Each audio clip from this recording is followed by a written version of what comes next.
தேர்தலில் ஜனநாயகத்தினுடைய தீர்ப்பு என்பது மக்களினுடைய தீர்ப்பு. அந்த மக்கள் தந்த தீர்ப்பை அவர்கள் ஒரு கட்சிக்கு திமுக விட அதிக இடங்கள் கொடுத்திருக்கக்கூடிய அந்த தீர்ப்பை நாங்கள் மதிக்கிறோம்.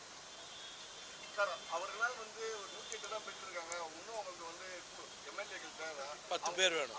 அவங்க என்ன பண்ணுவாங்க நினைக்கிறீங்க? அடுத்த கட்டமா யாருக்கு சில திமுக கூட்டணி கூட ஆதரவு கேட்கிற வாய்ப்பு உங்ககிட்ட ஆதரவு கேட்டிருக்காங்களா? என்கிட்ட கேட்க வரவே மாட்டாங்க, நெருங்கவே மாட்டாங்க. அந்த எண்ணமே வராது. நாங்கள் மிக உறுதிப்பாட்டோடு திமுக கழகத்தோடு இருக்கக்கூடியவர்கள், தொடர்ந்து இருக்கின்றவர்கள். யாரும் இந்த கூட்டணி இருக்கக்கூடிய எந்த கட்சியோடும் தொடர்பு வைக்கவில்லை, தொடர்பு வைத்ததாக தெரியவில்லை, தொடர்பு வைக்கவும் முடியாது. யாரும் இதிலே இருந்து அசைகின்ற யாரும் எந்த கட்சியும் இந்த கூட்டணியிலே இல்லை.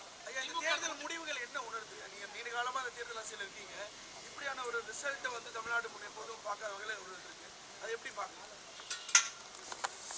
மக்கள் தீர்ப்பு என்பது மதிக்கப்பட வேண்டிய ஒன்று ஜனநாயகத்தில், அவ்வளவுதான். ஆனால் திராவிட முன்னேற்ற கழகம் அரும்பெரும் சாதனைகளை ஆட்சி காலத்திலே நிகழ்த்தியிருக்கிறது. அவற்றை தொடர வேண்டிய கடமை ஒருவேளை அரசு அமைக்கின்ற கட்சிக்கு இருப்பதால் அவர்கள் தொடர்வார்களா என்பது, தொடர வேண்டும் என்பதும் என்னுடைய கருத்தாகும்.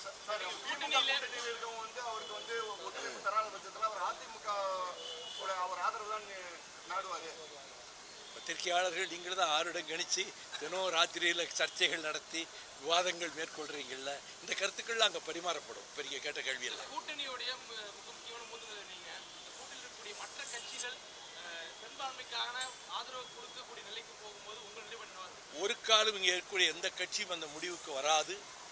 இந்த கூட்டணியில் யாரும் அதற்கான அசைவை கூட கொடுக்க மாட்டார்கள் என்பது என்னுடைய திடமான கருத்தாகும்.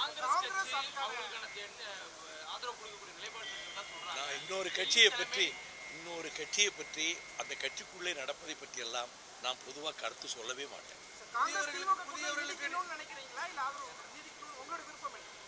இந்த கூட்டணி நீடிக்கும் என்பதுதான் என்னுடைய திடமான நம்பிக்கை. அதில் எந்த அசைவும் ஏற்படாது நம்புகிறேன். மற்றது காலப்போக்கில் காலம்தான் நிரூபிக்க வேண்டும். இளைஞர்கள் நிறைய பேர் ஹவுஸ்குள்ள வர்றாங்க. ஜனநாயகத்தை, மக்கள் தீர்ப்பை மதிக்கிறேன் என்கிற போதே அனைத்தும் அதிலே அடங்கிவிட்டது. இந்த தேர்தலில், நடந்து முடிந்த தேர்தலில் அவர்கள் பெரும்பான்மை பெற முடியாவிட்டாலும் அதிக இடங்களிலே வெற்றி பெற்றிருந்தாலும் ஆட்சி அமைக்கக்கூடிய அளவுக்கான எண்ணிக்கை பெறாவிட்டாலும் 73 பேரா கூட்டணி, திமுக கூட்டணி 73 எம்எல்ஏக்கள் வெற்றி பெற்றிருக்கிற நிலையில்